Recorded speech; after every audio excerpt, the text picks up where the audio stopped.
bá ní à ń ṣe ní ibi báyìí. So ká ní a rí question báyìí 5x minus 5 is equal to 10. Kó bá gbé irú question yìí, irú equation báyìí wá fún àwọn ọmọ wa, a máa rò pé báwo ni wọ́n ṣe fẹ́ ṣe. Òun lélẹ̀ 5x x yìí náà fẹ́ ká wá nọ́mbà fún. 5x minus 5 is equal to 10. 5x is equal to 10. 10 ilé lẹ́ẹ̀kọ́ sílẹ̀. Ilé ní ìsìn minus 5 ni. A fẹ́ gbé bọ́ síta. Yóò jẹ́ plus 5. Ẹ wá tún kọ 5 yìí. 5x is equal to 10 plus 5 is equal to 15.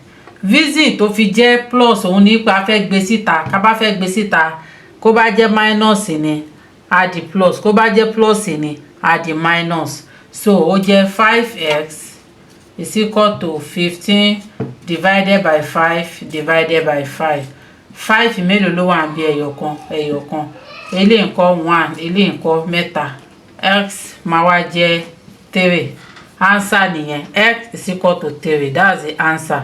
Kọ́n bọ́ yín bá yí question báyìí, ẹ jẹ́ kó yé wọn pé wọ́n fẹ́ kó wá nọ́mbà fún x yìí ni.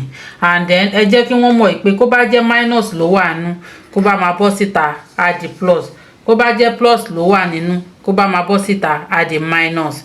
So mathematics ò ní ṣì kéèyàn bá ti mọ àwọn techniques, àwọn tips tó yẹ kó wà nínú mathematics. Kéèyàn bá ti mọ̀ àti ṣe mathematics kò ní bá àwọn ọmọ yẹn lẹ́rù àtọ́. Nítorí náà ẹ̀yin ìyá, ẹ jẹ́ ká máa kọ́ àwọn ọmọ wa.